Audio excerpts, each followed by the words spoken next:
Bakerloo, 1969.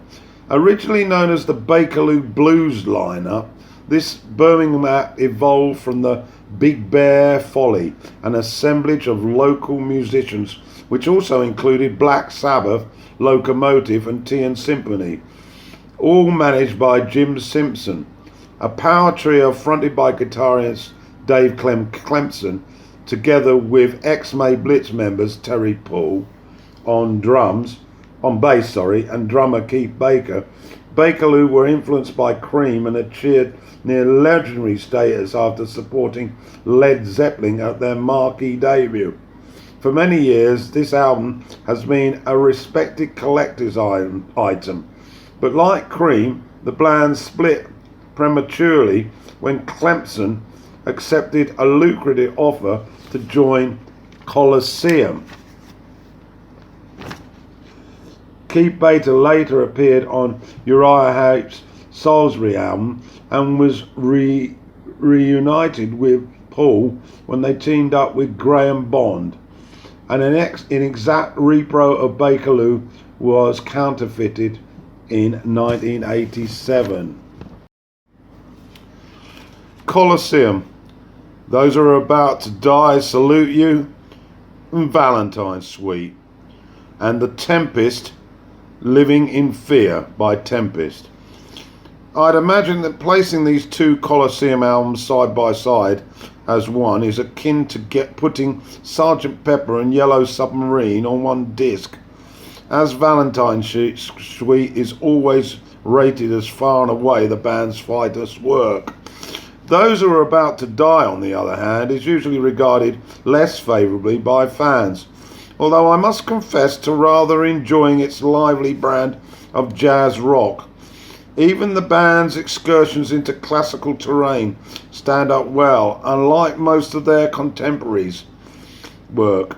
And Beware the Ides of March is a great variation on a Bach theme, the same one that inspired Procol Harum's A Whiter Shade of Pale. Now, incidentally, which ends up with some fine soloing from Dick Hextall Smith and guitarist James Litherland. The Valentine's Suite itself, actually only the second side of the original album, is a fascinating piece that sits somewhere between Graham Bond's Holy Magic and Dave Greenslade's later work with his own band. A good value trip back into the post-psych 60s. The same generosity cannot be afforded to John Heisman's next project with Tempest.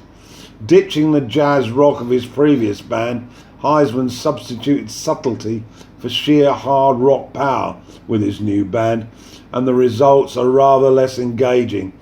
It's worth mentioning, though, the fate of a couple of ex-members. Alan Holdsworth, guitarist on the first Tempest album, later played with Soft Machine, taking the Foyers of Fun riff with him by the sound of it, and has since become part of Level 42, while Heisman's Colosseum compatriot Mark Clark enjoyed a brief spell with Uriah Heep. Deep Purple, 1969. The music on Deep Purple's third album was more diverse than that which appeared on Talisman, though it was quite clear that the heavier element was breaking through, particularly on songs like The Painter and Why Didn't Rosemary. Elsewhere, there's a favourable reworking of Donovan's Lalina, while the classically inspired improvisation piece April took up most of the second side.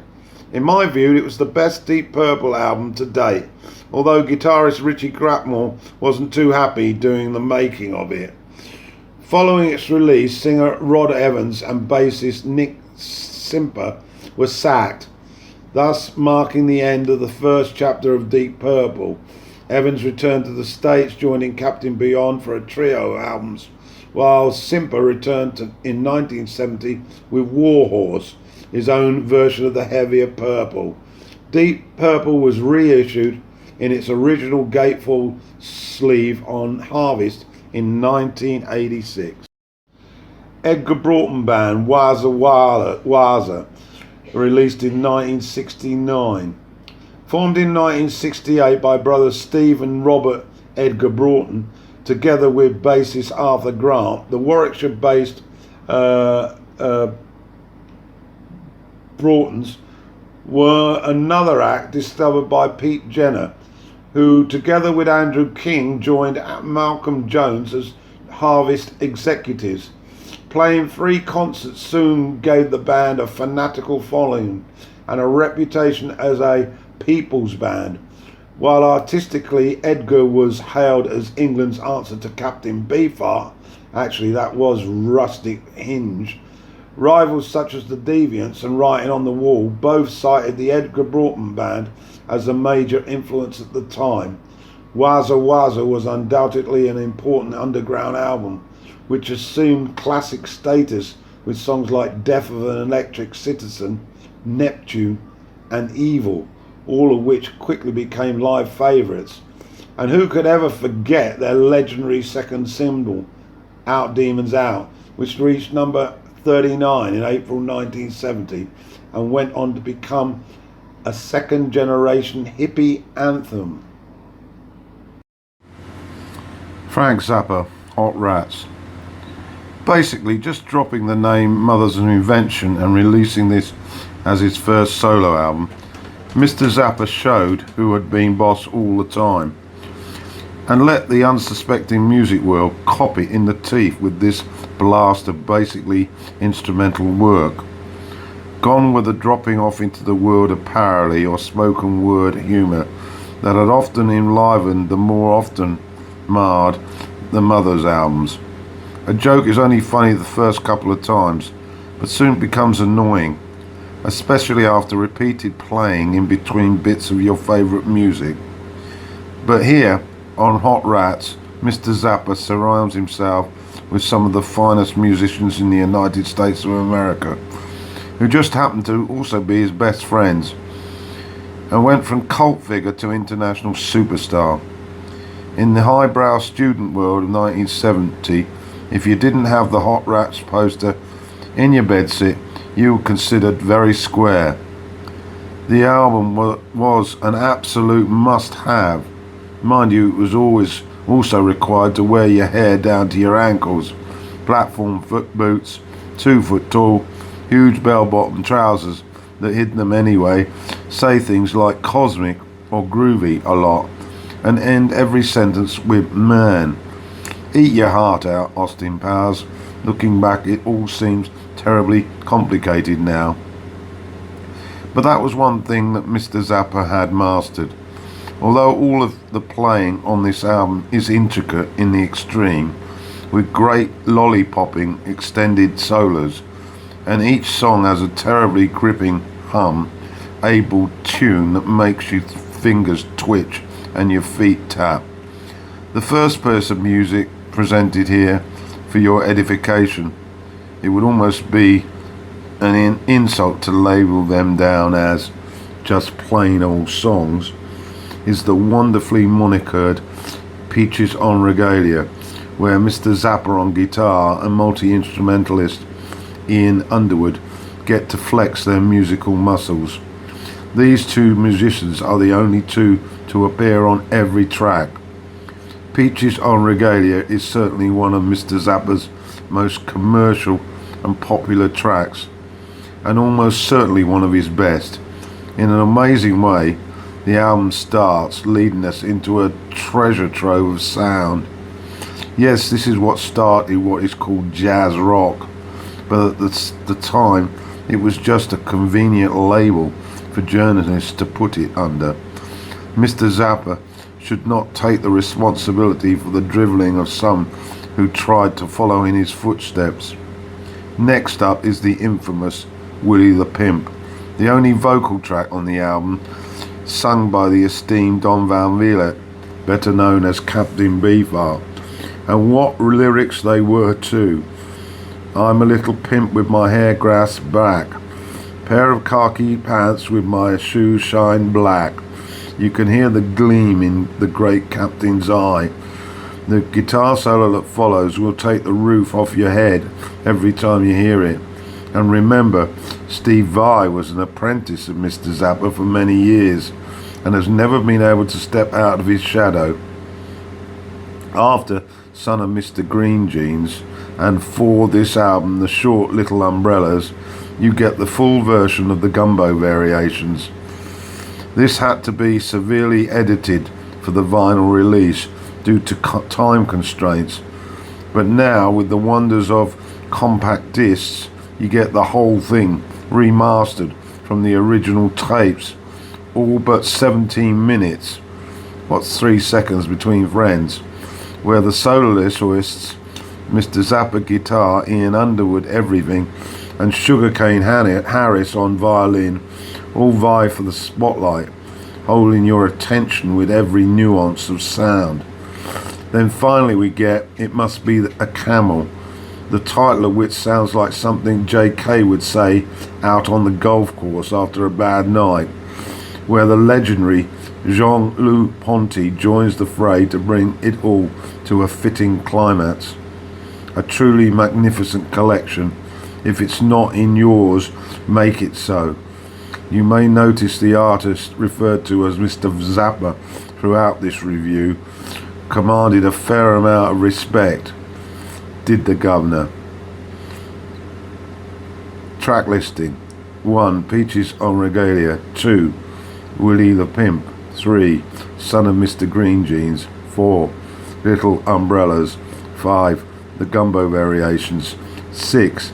It Must Be a Camel. Joy of a Toy, Kevin Ayers, 1970. To anyone who has ever taken an interest in British psychedelia, the name of Kevin Ayers resonates sweetly, having been bassist vocalist in the classic Soft Machine lineup before quitting on the eve of the release of the band's debut album. He has maintained his cult status with a string of idiosyncratic solo albums flirting with both improvised jazz and pop songs. Various members of Soft Machine back the Malaysian-born eccentric on several tracks here, although a rumoured appearance by Syd Barrett is unlikely. This album contains several songs, including The Lady Rachel for Insane Times and Eleanor's Cakes with Ate Her, which are regarded as among Kevin's finest. Pete Brown's Battered Ornaments, a meal you can shake hands with in the dark. Over the past few years, I've had a great honour of having shared many recollections with Mr. Brown, an excellent lyricist and a great storyteller. Pete's career has been fully detailed by Mike Fearden back in issue 114, but it's worth recalling that his career began back in the late 50s when he scraped a living writing and reciting poetry. By the mid-60s and through a close friendship with the late Graham Bond, Pete was introduced to Cream bassist Jack Bruce, and before long one of the rock's finest ever songwriting partnership was in full bloom. Brown co-wrote many of Cream's finest moments, including White Room, Sunshine of Your Love, I Feel Free and Politician. But Pete itched to get back to live work and resumed his career as a poet-singer when he formed the Battered Ornaments with guitarist Chris Spedding. This outfit started out with a single on Parlophone, The Week Looked Good on Paper, before recording this album for Harvest. The strange title did little to suggest the style of music contained herein, which was based on improvised jazz. But the Ornaments didn't rate Pete as much of a singer, and he was fired on the eve of the band's support slot at the Stones Hyde Park concert on July the 5th, 1969. Third ear band, Alchemy. Before setting on the lineup which recorded this impressive debut, the Third Ear band went through several personnel and name changes. Fronted by tabla player Glenn Sweeney, they were originally known as the Giant Sun Trolley in 1967, before receiving more acclaim as Hydrogen Jukebox. It was under the later name that the band were spotted at London's Middle Earth Club by Peter Jenner of Black Hill Enterprises, and after changing their name to Eastern Evening, the band became great favourites with the mellow festival crowds. Musically unique in that classical instruments formed an integral part of their lineup, the Third Ear Band sound has been called the music of the Druids. This album is certainly not short on atmosphere and maintained the group's reputation as purveyors of the astral vibe. Alchemy was released as Cosmic Man in 1988 by Dropout Records in its original gatefold sleeve.